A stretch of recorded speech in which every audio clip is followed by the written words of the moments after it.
One of the faces we've seen here at ASW for years now. Sometimes the crowd love him, sometimes they hate him. They're loving him tonight.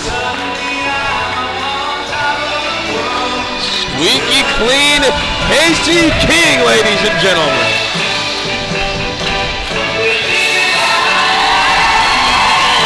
What an ovation.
Well, Ethan Page definitely not impressed with the antics of Casey King right off the bat.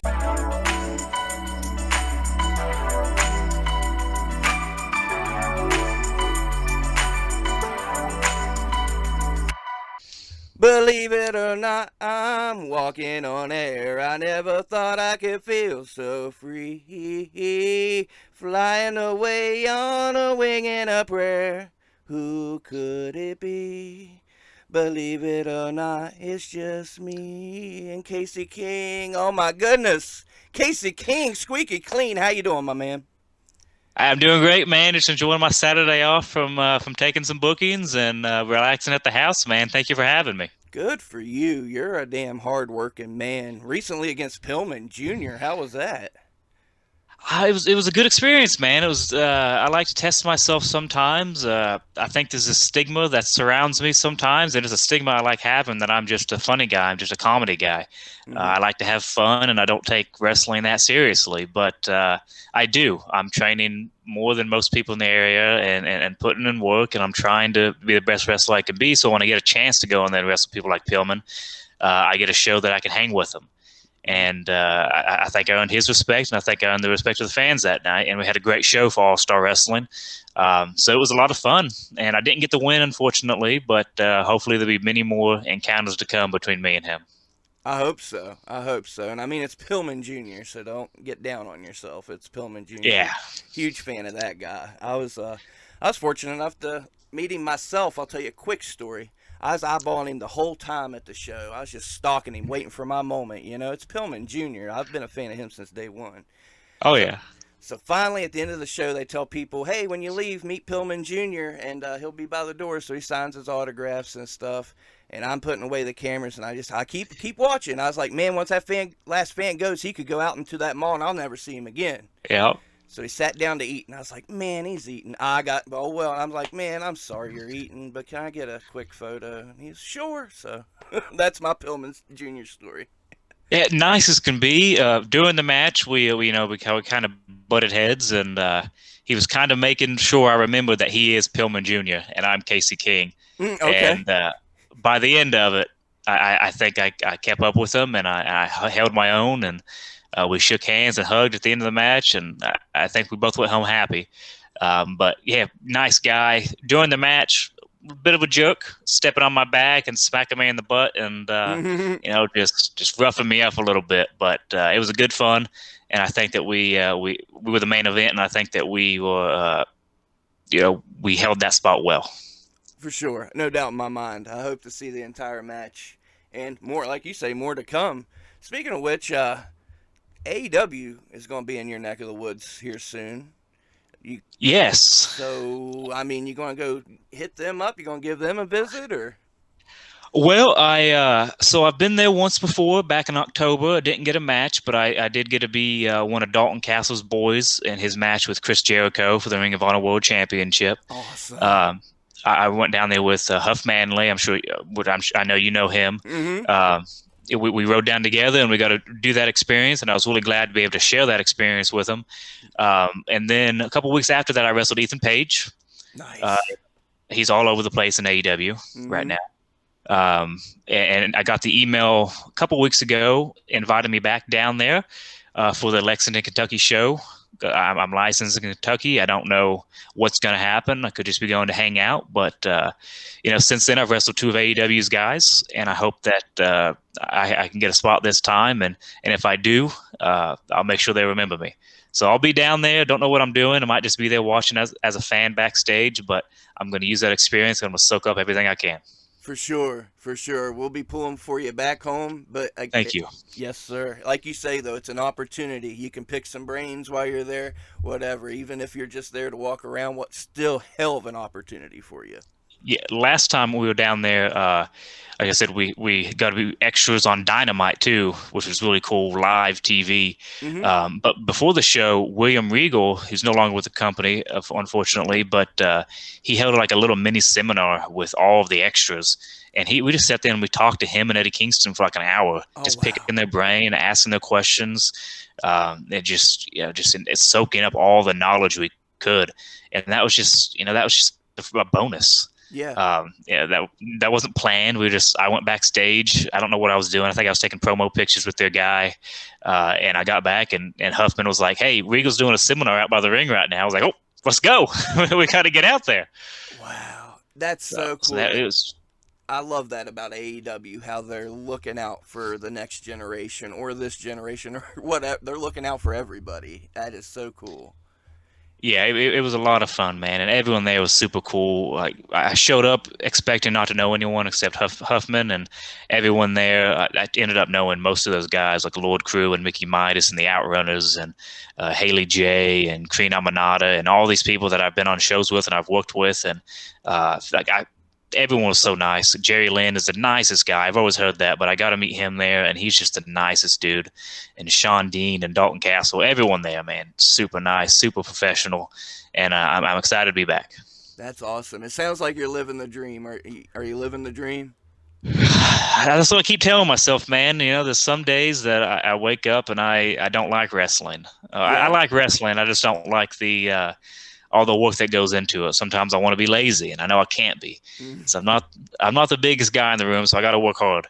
And I'm just this tall, scrawny guy, and some days I just question if wrestling's worth it. I want to quit. And I was out for an entire year. I just came back, and after tearing my ACL, and dude, it was a struggle to get back. I was very down on myself, very depressed, and now that I've been back, I've been trying to hit the ground running. I've done a lot of cool things since I came back. I made a bucket list for when I came back, and I accomplished every single one of them in the 8 months that I've been back in 2022, and then this year as well. So I've been trying to hit the ground running, man, and I'm living the dream. If this is what the dream is, then I'm okay with that, because I'm having a lot of fun, and that's what wrestling is about. Exactly. That's what I was going to say. It does, like you say, AEW, you're wrestling Pillman Jr. You're definitely doing very good. You've been at it since 2015, right? That's when I first started. So I was in college in 2015 listening to Colt Cabana's Art of Wrestling podcast. And if anyone knows me, they know that Colt Cabana is my guy. Like, that's my Hulk Hogan. That's my Ric Flair. John Cena's my John Cena. But he's my guy, man. Like the Art of Wrestling podcast and the Wrestling Road Diaries movies. That's like my wrestling Bible. Like that, I live and die by those. So I was listening to his podcast in college, and while I was taking a final, and I was like, man, I need to do this before, I can't not try it. I can't go living the rest of my life not trying to be a wrestler. So I went to get training that weekend with Shane Storm up in Milton, West Virginia, the same place I just wrestled Brian Pillman. First place I ever stepped foot into a wrestling ring, and it came full circle. That 6 years later, or however many years that is, I can't 8 years later now. that I'm wrestling Brian Pillman in the main event there for ASW. So it's kind of funny how things work out. But I took a break after that first initial session because I wanted to focus on college, and I knew I could try and really put my best into wrestling. But I wanted to graduate college and get that out of the way. So the first time I ever went to training was 2015, but I really call 2017 the first year I was active, because that's when I really started batting down the hatches and hitting it hard. Okay. So this April, I call this April my 6-year anniversary. So yeah, 2017, 2015, if you want to get technical, but 2017 is when I really started hitting it hard. Okay. And I tell you what, when I was researching you, as soon as I saw your entrance and you get in the ring, I said, this is a Colt Cabana guy. And I was like, I could be dead wrong, but I really think, especially the music, you don't give a shit. It's about the fun. Good. Yes. Good on you. There needs to be more folks like yourself out there. And the folks are having fun. What a pop when you come out. Like, the people that know, they're happy for you to come out. Yeah, I like I said, I was gone for a year. I was gone from ASW, which is like my home promotion, for almost 2 years with COVID and my knee injury, and with all that, I was gone for like 2 years, and I was worried if they would care about me when I came back. And when I came back, they did care about me. They were loud, and they let me know they were happy I was back. And I was thinking, man, this is just because I'm the shiny new toy, right? I haven't been here in 2 years. It's going to wear off. But every time it just gets louder and louder and louder. And I don't think I'm up to like the Huff Manley level of pops yet in West Virginia, but I think I'm pretty close. And it's just, man, the pops are currency of professional wrestling. As long as you're getting those pops, you're going to get booked. You're going to get work. And my good friends over at the Turnbuckle Tavern, they laid that out for me. Like the pop is the currency of professional wrestling. And that, since I've heard that, that's what I've been living my career by, man. I want those pops. I want those fans having fun. And there's too many guys taking themselves too seriously, and like, it's professional wrestling, Right. Exactly. Let's have some fun. I appreciate it more than you know. You had mentioned your 6th anniversary is coming up. And to a lot of guys, okay, it's another day, and it should be important to you. So what I'm going to ask you, 6th anniversary, if you were to have a match on that date, what would be the perfect 6th anniversary match for you? I mean, I think it has to be Colt Cabana. Yeah, there you go. I think it has to be. Like there's other dream matches, and there's other matches I would love to have, but Colt Cabana's that guy, Like a lot of people say that I remind them of a skinny Colt Cabana, and I think that's a good thing, because Colt Cabana is one of the greatest of all time. I don't care what anyone says. But I also think it's a bad thing, because maybe I'm not carving my own path as much. But I do. I'm inspired a ton by Colt Cabana, because he's the reason, AEW exists. He's the reason a lot of people are making a living on the independents, and a lot of people owe their careers to Colt Cabana when he partnered with 1 Hour Tees and made pro wrestling tees with them, and like his podcast got so many views. He's like the first wrestling podcast.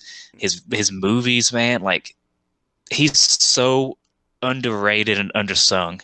He's a hero of professional wrestling and a true legend in this business. Maybe he didn't get the runs that other people have. Scotty Goldman wasn't a superstar. But Colt Cabana is my superstar. So I think it has to be Colt Cabana. He's a pioneer. He was ahead of the curve. I totally understand. He does not get his due. Like you said, at AEW wouldn't exist because he took indie wrestling so seriously, and the first wrestling podcast, like I say, social media, the t-shirts, everything you mentioned. You're exactly right. He made things the way they were. Then the Bucks sold some shirts, and then WWE said, "Oh, indie wrestling's cool," and it was a snowball effect. You're exactly right. What do you do to differentiate yourself and make sure you have your own path? Well, so as much as I am a Colt Cabana guy in the ring, it's obvious as well. I try to be like I said, everyone tries to be macho and they use machismo. Like, wrestling's a very serious thing, and a lot of people take themselves too seriously. Another 2 big inspirations for me are Bailey and Kylie Ray. Okay. That's where the whole Squeaky Clean thing comes from. Okay. Like, I'm just happy to be there. I know that's kind of Cali Ray's catchphrase, but I'm squeaky clean. I'm just babyface 101. I just want to go out there. I want to hug everyone. I want to shake everybody's hands. I just want to have a good time. I'm not interested in like wins and losses don't matter to me at all. Mm-hmm. Like, there's been times when I've politicked to get myself out of a win. I don't. It doesn't matter. So I just want to go out there and I want to have fun, and that's kind of what I think is setting myself apart. Of course, I do the whole confetti gimmick, but a lot of people are doing that now, and I'm not going to say they copied it off of me, because I'm sure it's been going on long before I started. But I think I did help popularize it along with some other people. Of course, Mark Mero and Johnny B. Bad were doing it as his entrance and stuff. He never used it as a gimmick in the ring, but that came from a thing back in the day when I worked Gentleman Jervis Cottonbelly, if you know who he is. Oh yeah. Uh-huh. I wrestled him back in 2018, and I went to the store to get some wrist tape, and Walmart, I think it was Walmart, it might have been Family Dollar, I don't know. They had a bunch of confetti cannons on discount after 4th of July for like $1. I was like, man, I could come up with something to use these for. Okay. Something. And I wrestled Cotton Belly, and I was a heel, and he was, of course, it's Cotton Belly, so he's a baby. Oh yeah. He's another huge inspiration for me. He's a really good friend of mine. I still talk to him all the time. But after the match, I went up and I tried to attack him. He just blasted me with one of the confetti cannons. It's like, you know what? I'm gonna do this. This is gonna be my thing now. Uh-huh. And of course, a lot of promoters hate it because it's a mess to clean up. Oh. But I always at least try to offer to help clean up, and they usually always tell me, no, we got it. But sometimes I don't offer because I just want to get home. But I'm just trying to add everything I love about wrestling into one person, and I'm trying to make that Squeaky Clean Casey King. I love it. I do. Like, I'm about to hand the show over to you because that's what this show's all about. It's positivity, having fun. There's too many fans just watching wrestling to hate it. I don't understand that. I hear stories of there's, disgruntled veterans and this and that. Let's be happy. Let's have fun. Wrestling is the funnest thing in the world if you want it to be. I promise you it is. Absolutely. And like amongst the boys in West Virginia, like I don't have the best reputation among all of them because I like I say, it was have fun in wrestling, but you should also take it seriously outside of the ring. Mm-hmm. Like you should be in the gym, you should be going to training, you should be, you should have people around you advising you that, are legitimate professionals. And I sometimes I open my mouth too much and I talk too much, but so a lot of the boys in West Virginia don't like me because of that, and that's okay. I like them just fine. Most of them, not all of them. But but in the ring, man, it's all about the fun. But outside the ring, take care of yourself because taking care of yourself is taking care of your opponent at the same time. It's all connected. Like I haven't been to the gym since August, but I've been hitting DDP yoga religiously because my knee. I don't want that to ever happen again. I don't want to have any knee injuries again because that was the worst experience I've ever had. Like it was scary. I don't like surgery. I don't like recovering from surgery. I mean, it ended up being the best thing to ever happen to me because it lit a fire under me. Okay. But just take care of yourself and outside of the ring, and take care of your opponent inside of the ring, and just have some fun, and make sure the fans are having fun because without the fans, we're nothing. Exactly. I appreciate that more than you know. You're exactly right. And it looks like ASW's having a blast. You guys have legends come in and out. Even without the legends, you're doing just fine. What do you got coming up? What's some matches you got coming up down the road? Yeah, so as far as match, one-on-one bookings, there's nothing, a whole lot of announcements. My whole year's booked up pretty much. Like I have something every weekend. I just don't know who I'm going to be wrestling against yet, and stuff like that. Like I said, I'll be in Lexington for AEW this Wednesday. Hopefully get a match. Knock on wood. Then after that, I have ASW in Williamson, West Virginia. I'll be wrestling with Nick the Mothmans and Evil Nate Hewitt. I'll be teaming with Super Oprah to take them on. Oh wow. Yeah, that's going to be a lot of fun. And then another promotion that's become like home to me, Imperial Pro Wrestling in Bristol, Tennessee. Mm-hmm. They put on their show's like a party. They do death matches and all kinds of stuff. And you have deathmatch main event with like Pondo and Colby Carino, and then right before them you have my goofy butt going out there and just was having fun. So I don't know who I'm working with there. I think Harvey Whippleman, Downtown Bruno, is the special guest referee in that match, so that's going to be a lot of fun. Okay. That's going to be interesting. And then at the end of February, I have RCW in Portsmouth, Ohio, which is a company that I used to watch on Fox Sports Ohio growing up on like Saturday mornings at like 11 a.m. or whatever weird time it was on. And they're coming back after 3 years, and I'm excited to be up there, make my debut for them because it's pretty close to my house. It's only about an hour away, and that's pretty close because I don't really get close to my hometown anymore because I'm trying to get out on the road. And then March is jam-packed every weekend. I think I'm wrestling Marion Fontaine, who is pretty much the same type of character I am.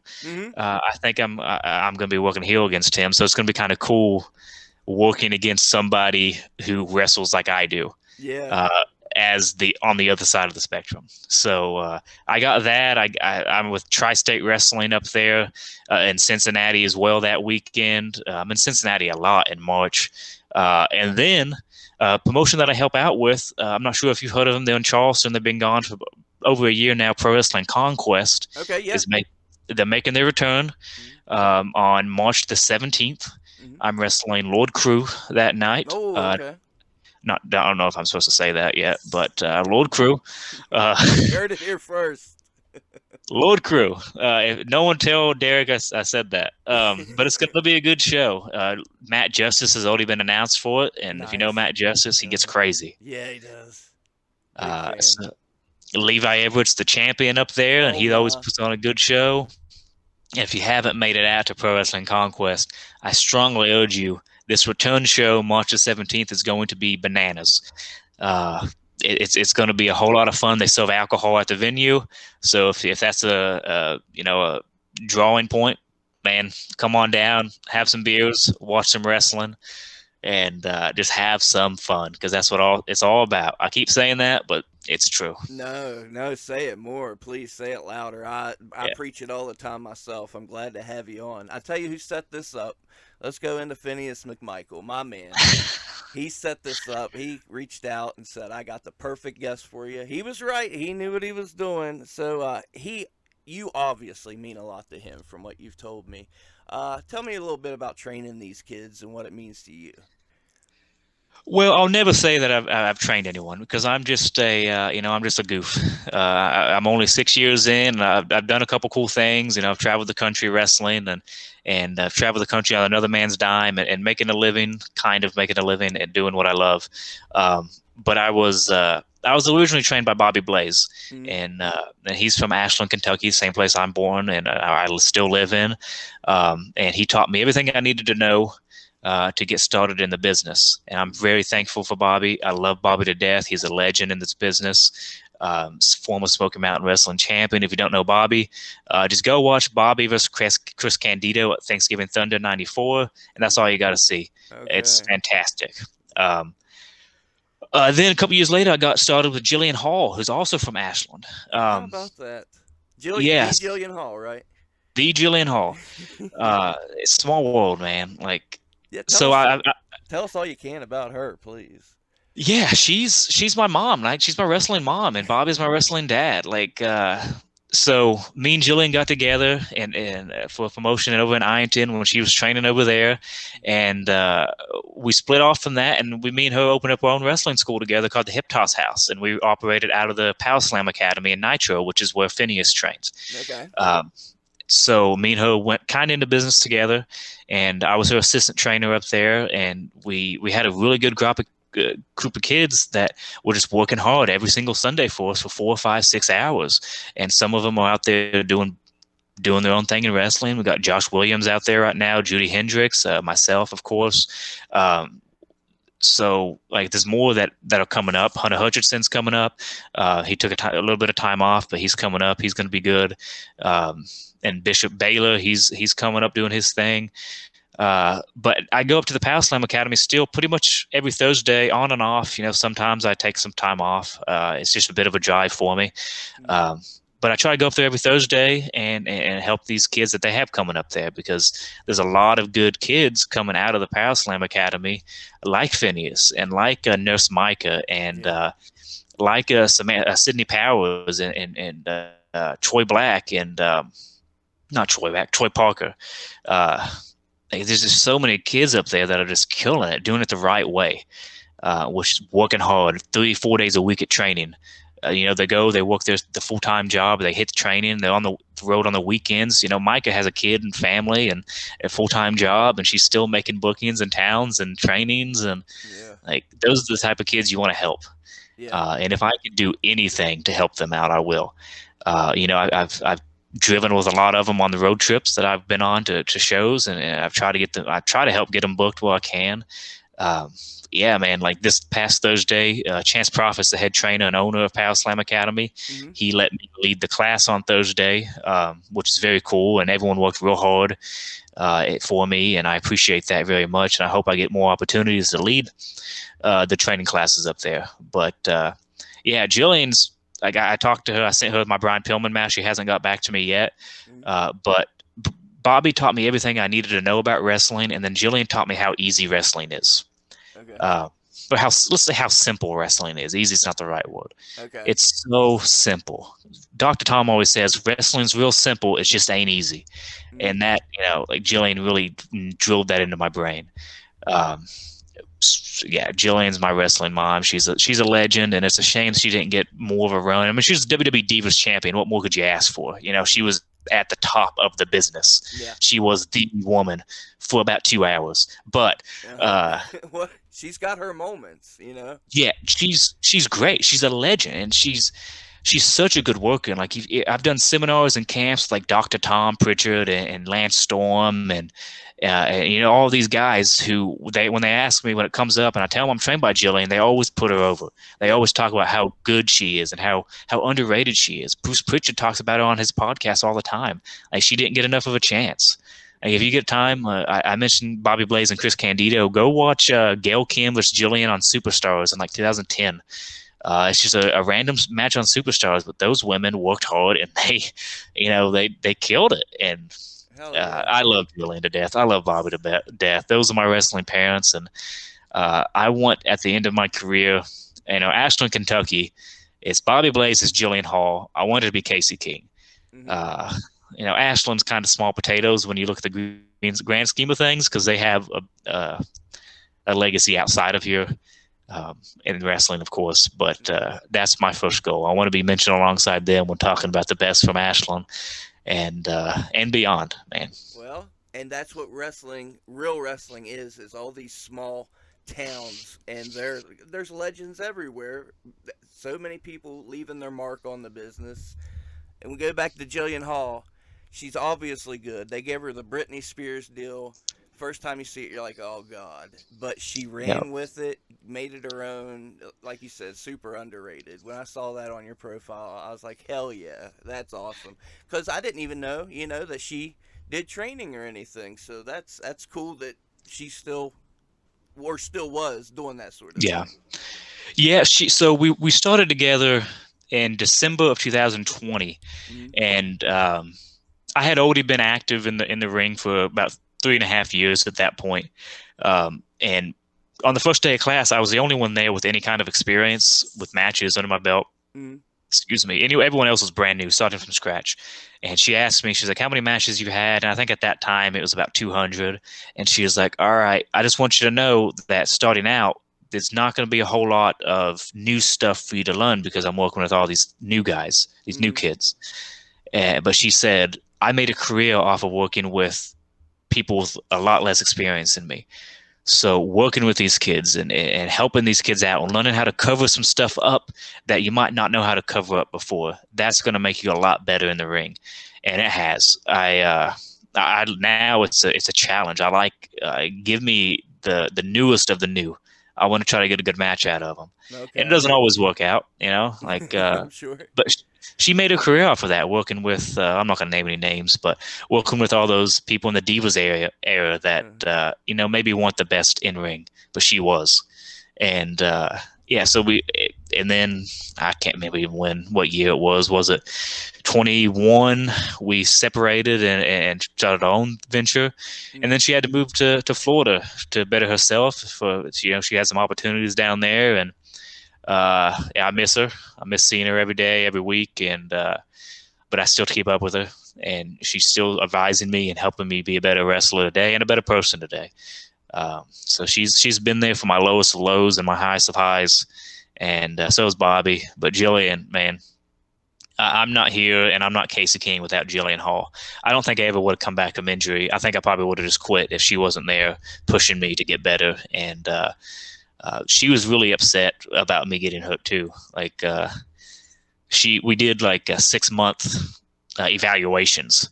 Like every 6 months, she would set you down and tell you what you need to work on and so forth and so on. But mine, the first one after I got hurt, she was like, "Man, I wish you wouldn't have gotten hurt." It's like, I know, I wish that too, Jillian. I'm sorry. She said, "It's but you're still coming." I could have felt sorry for myself during that time, but I was still going to training 2 times a week, and I was still helping where I can and watching wrestling and reading and just trying to be better as best I could when I wasn't able to be in the ring. And Jillian and Bobby really pushed me to be there. And Chance Prophet was another huge help during that time. He has torn his ACL and has multiple knee surgeries under his belt. So having him there guiding me as well was very beneficial. Yeah, man, it's crazy how many people have torn their ACL and have come back from it. Because I've met so many people since I was out of action that really has helped me out, and it really pushed me to get back and be better than I ever have been. And I think I am. Maybe not everyone would agree with that, but I think I'm the best version of Casey. And I think tearing my ACL was the wake-up call I needed. And, it sucked, but it was good. Well, and you come out the other side swinging. It looks like you're doing well on my end. You mentioned another unsung hero, Chance Prophet, but I wouldn't feel good if we didn't give Bobby Blaze his due since we talked Jillian Hall, because I'm a Smoky Mountain Wrestling fan. Bobby Blaze, what's Bobby Blaze mean to you? So like I said, I had So I got involved with these people who had a ring in their backyard back, I don't know what year it was, in between the first time I went to training in 2015 and when I really started hitting it hard. They just had a ring in the backyard, and they were a bunch of goofs. They had no reason training people, and they had they didn't know what they were doing, and I didn't know what I was doing. And we thought we were the coolest people, we know what we're wrestlers.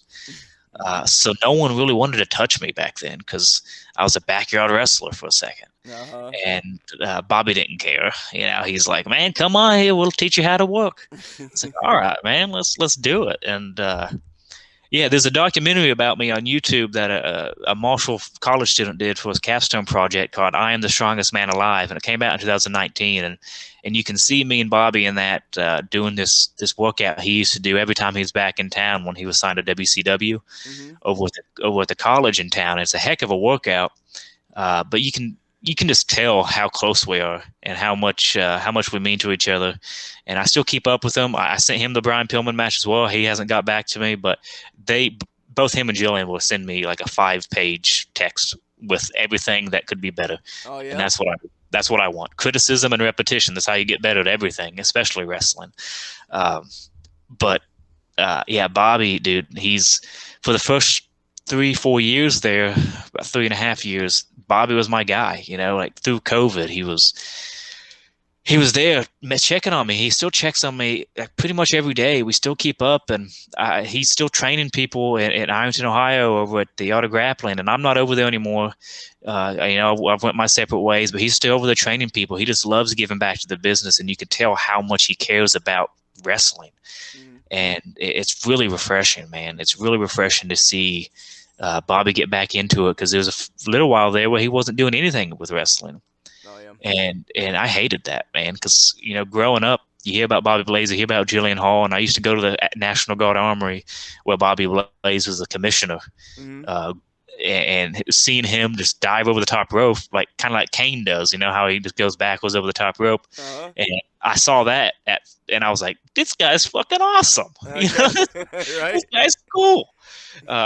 This guy's from Ashland. What? He's wrestled everyone there's to wrestle. Chris Benoit, Chris Jericho, Eddie Guerrero, everyone. There's Goldberg, everyone. It's a who's list Hell yeah. that Bobby's been in the ring with. Edge, everyone.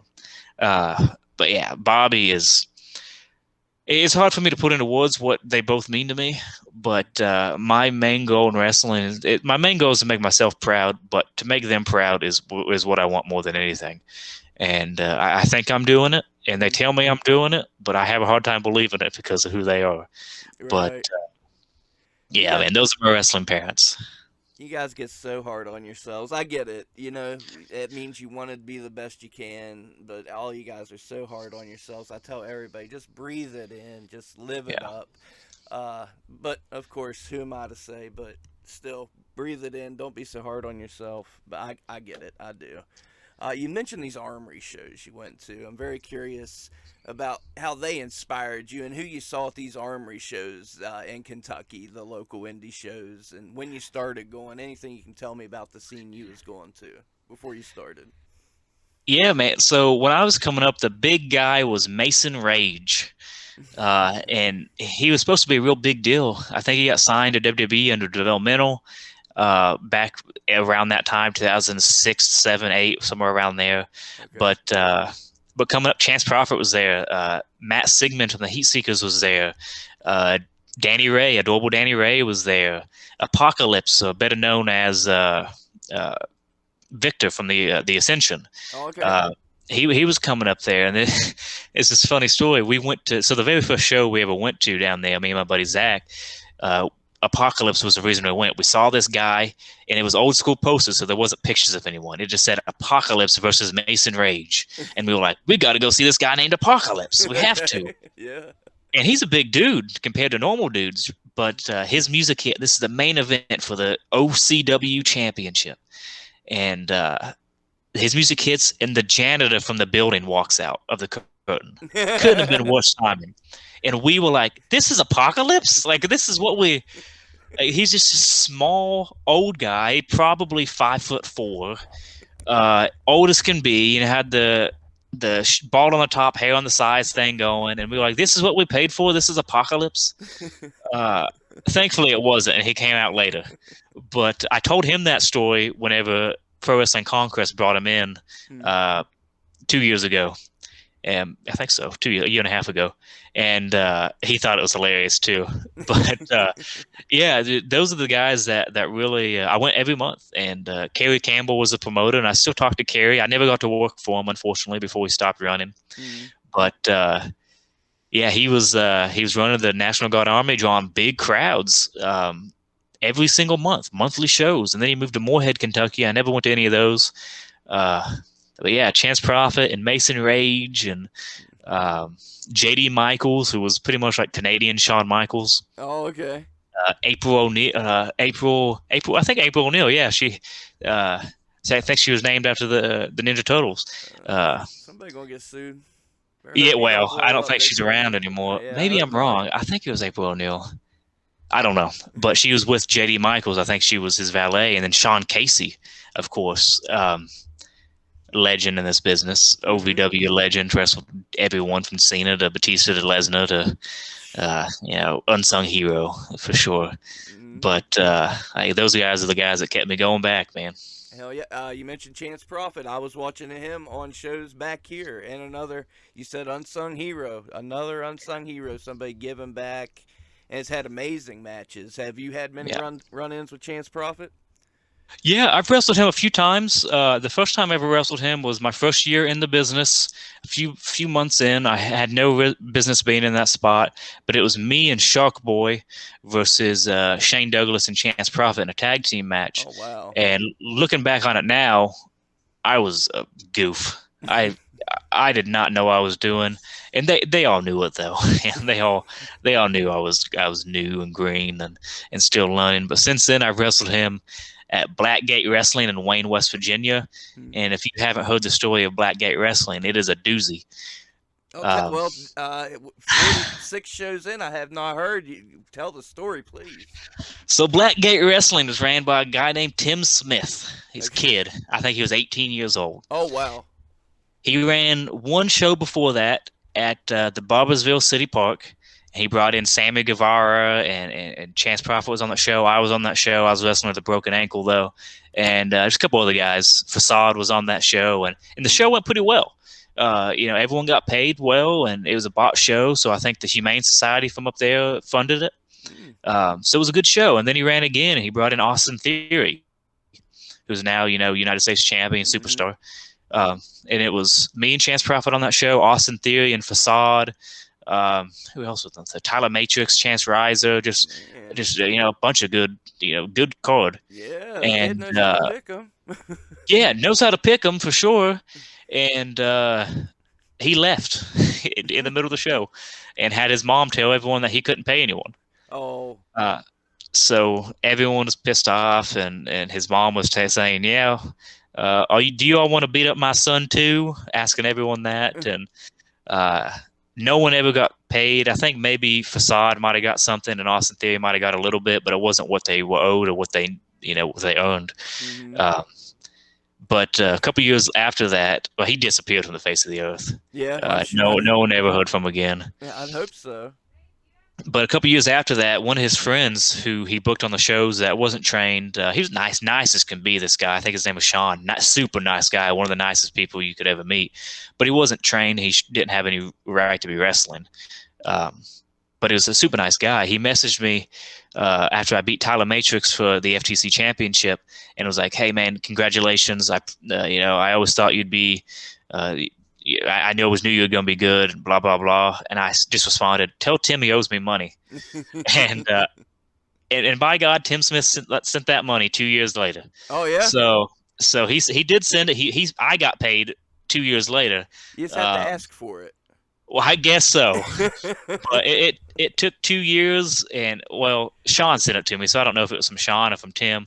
Probably Sean because he's so nice. Yeah. But, Blackgate Wrestling, goodbye. Hope to see you never. But me and Chance Prophet had that match, and it was a good learning experience. But we wrestled last year, one of my first matches back for my knee surgery, for New South Wrestling in Lexington, Kentucky. And we had a great match, I think. The crowd loved it, and we just went out there and we had fun, which is what it's all about, like I keep saying. But yeah, I see him every Thursday at the Power Slam Academy, trying to help train the students and teach them where I'm able to. I'm not able to teach them everything because I don't know everything. And I always tell them I'm not Jason Kincaid. I'm not Chance Prophet. I'm not your trainer. If they tell you to do something that's different than what I tell you, listen to them, because they know what they're doing. I don't. Yeah. So, I talk to him probably more than he wants me to. But, Chance is a great guy. He'll be coming on soon. Man, I just keep thinking those kids are in such good hands. You got Chance Prophet, Jason Kincaid, yourself. My goodness. And the product speaks for itself. How impressed have you been with Phineas McMichael? Dude, man, he's talk about someone who no one thought was going to be anything. Like I've known Nolan Phineas since he was a ref back in the day. Okay. And everyone and I didn't really care. I didn't have any opinion one way or the other. But the talk around, he'll tell you too. No one thought he was going to transition from ref to wrestler. Okay. Like he'll tell you that same thing. But dude, he is just a technical machine. Like. You can tell that Jason Kincaid is one of his trainers because he can tie you up in a knot in any way imaginable. Like he has hold before you even lock up. He's been super impressive. He's gained a lot of fans down this way. Yeah, he's and he's just a nice guy too. Doesn't know anything about professional basketball, but he thinks he does. But he's just a nice guy, man. He's a good guy and good people, and I hope that see him get back active in the ring. And he's good people. He's a good friend. Good. And if he doesn't come back, he went out on top. He went out as a RSW Tag Team Champion when they won the belts. I was lucky enough to be there. I don't know if you've seen the footage, but talk about a reaction. Yeah. They definitely got over up there, and I'm hoping to get up there. I've been talking to Tim, and I'm not interested in taking any more West Virginia bookings right now. I just ASW, Conquest, and the Power Slam student shows. That's all I care about in West Virginia. But I do want to start working for real shoot outside of the state, just because I want to make myself an attraction for ASW and Conquest. You know, they've put in so much and invested so much into me.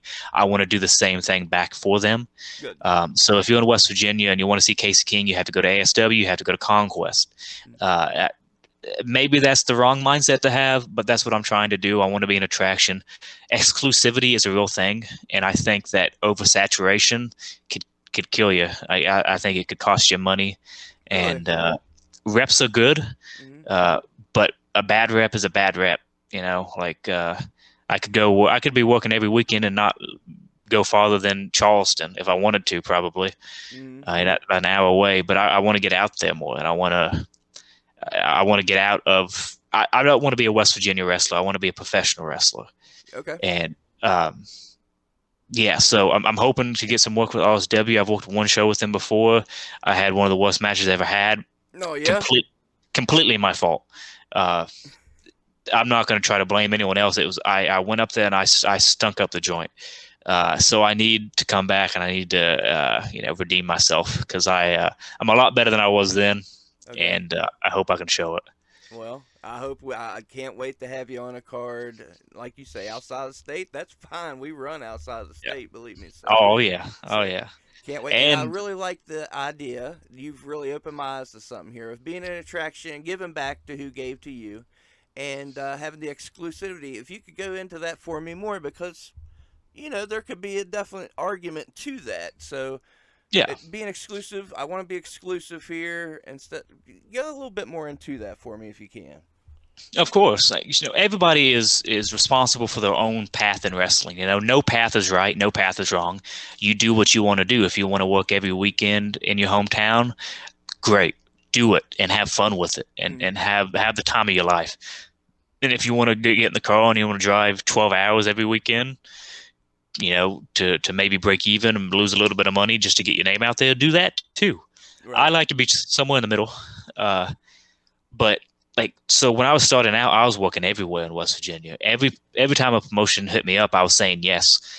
And I posted something on Facebook the other day that kind of ruffled some feathers, that you don't have to take every booking that's offered to you.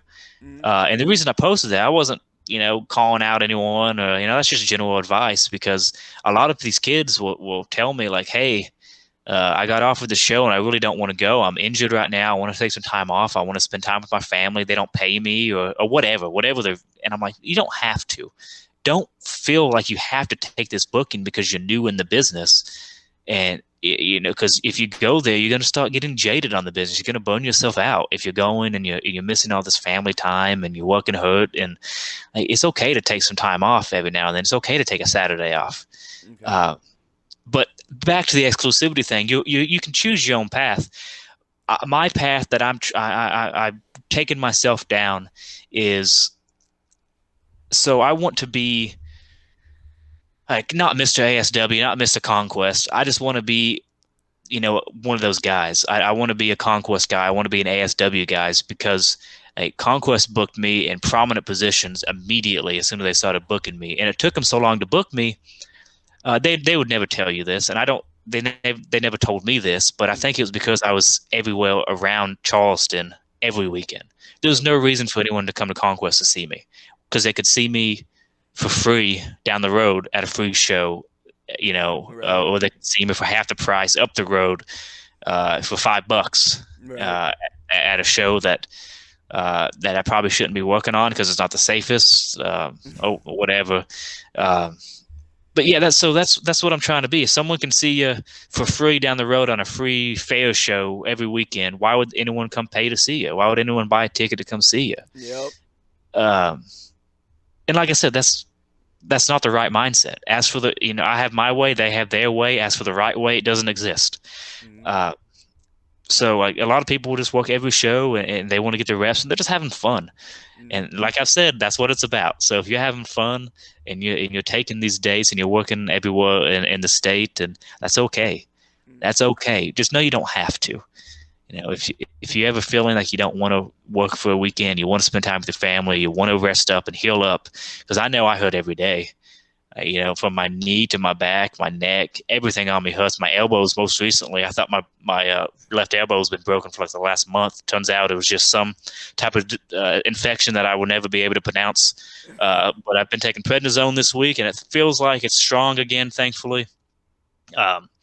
But yeah, I've taken January slow because of that. And, I've only worked a few times this month, and I'm okay with that, because the reps I got in were good reps.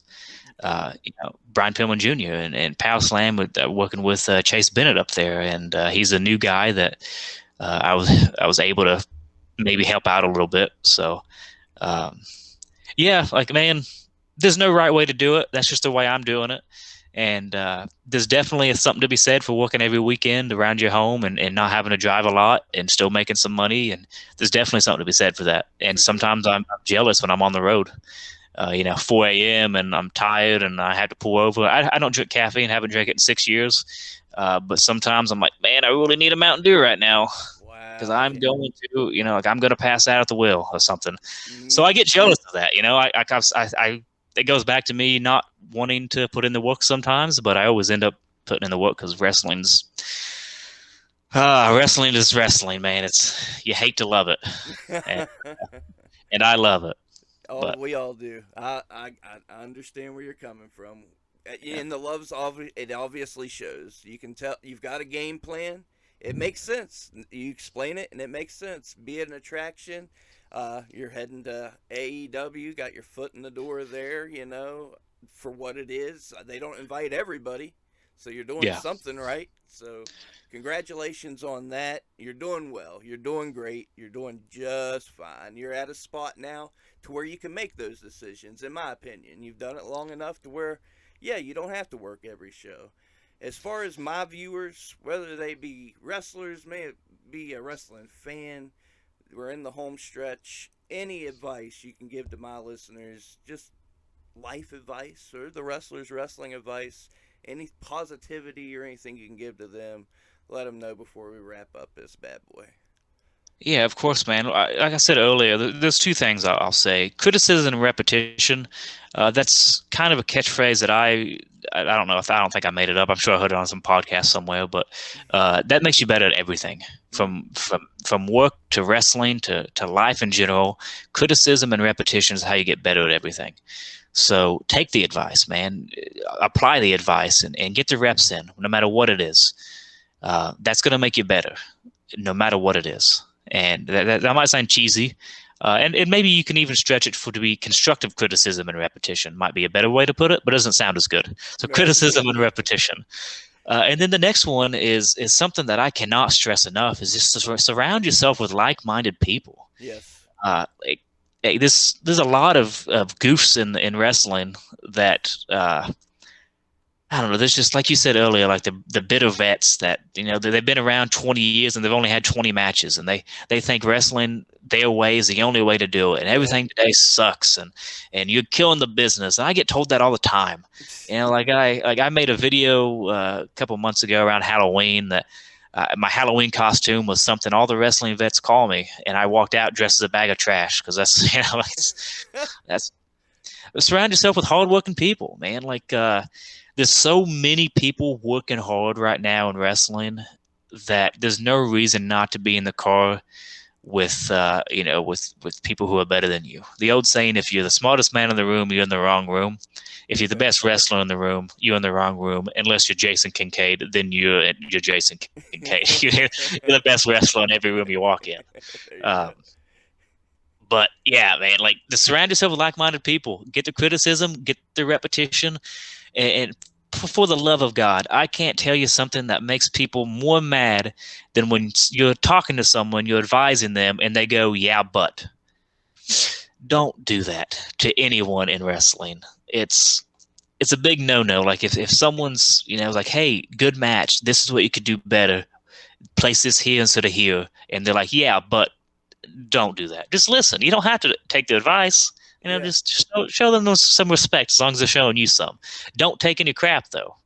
Never take any crap. And that's something I wish I would have learned a long time ago, because I've had, for a long time, Well, I'm not going to get into that, but Have I had at to bet. it. No. If you don't. No, I don't want to get anything started with those people because everyone's cool now, I think. Okay. But people would just message me because the thing that really got my notoriety up in the area anyway is my funny promos and a lot of people were just doing serious promos then, and I was trying to be funny, and I'll do some funny promos that would ruffle some feathers, and I'd have wrestling vets come on my DMs like, "Oh, next time I see you, it's on." Because and back then I was like, "Oh, I'm so sorry, man. I didn't mean anything by it." Now I'll just tell them to fuck off. I don't care. Like, yeah, I mean, if I get beat up, it's not going to be the first time, and it won't be the last time. Don't take any crap. Stand up for yourself, no matter what it is. If you truly believe you're in the right, stand up for yourself. Hell yeah. And surround yourself with like-minded people who will have your back. And there's no shortage of those in wrestling. There's a lot of bad people, but I think the good people overweigh it drastically. So, yeah, man, that's the best advice I can give. I appreciate it more than you know. Like I say, you're perfect for this show because I end every episode letting my viewers know, don't take no crap off anybody. Surround yourself with like-minded people. I say that at the end. You can listen to the end of any episode. You'll hear me say the same thing. So we definitely got to have you back in the future so we can see how you're doing. And like-minded people, I'd like to think we're fairly like-minded. It's definitely been a pleasure. It's been a pleasure, man. Thank you very much. Anytime you want me on, just send me a message and we'll make it happen. I appreciate it. Anything you want to let the folks know as far as you got a t-shirt here you need to sell, you got an event coming up, anything you need to slang, we still got 5 minutes, man. Slang it. Yeah, man. So I'm all across social media at Casey King. That's Instagram, Twitter, TikTok. I don't post on there very much, but I'm going to try to. And Pro Wrestling Tees, prowrestlingtees.com/Casey King. Buy a t-shirt, support me and support independent wrestling. If you don't like me, support someone else. I'm okay with that. Come see me at every ASW show. Pro Wrestling Conquest is getting off the ground. I might start running shows myself this year. I don't know. We'll see. RSW, hopefully this year in the future. My year is jam-packed, so I'm not going to be hard to find. And hopefully that when you see me, you'll like me. My goal in wrestling is to be every non-wrestling fan's favorite wrestler. So drag your whole family, even if they hate wrestling, because I'm going to try to entertain them. Hell yeah. We got wrestling fans. I want to make new ones. So, yeah, that's where you can find me, man. Awesome. Like I say, it's been a pleasure. I wish you the best of luck with your AEW appearance. Thank you. The best of luck in everything. You're a good dude. I'm a good judge of character. You're a good dude in my book. I appreciate the hell of the interview. And to my listeners, man, like he said, don't take no crap. We say that every time. Stay positive. Live your dreams. A shining example. If you didn't learn from this interview, then just give up on WrestleRoni. Why you watching in the first place? You know I love you. It's been a blast as usual. Grade A human beings continue on the show. We'll see you next time. I love y'all. Go do something.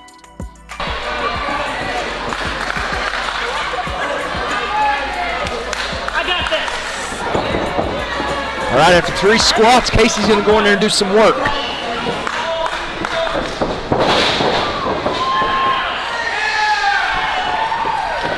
Side headlock applied. Casey King up and over. Oh, yeah. Oh, beautiful. Beautiful. Casey King's got the speed advantage. He's going to have to use that to his advantage.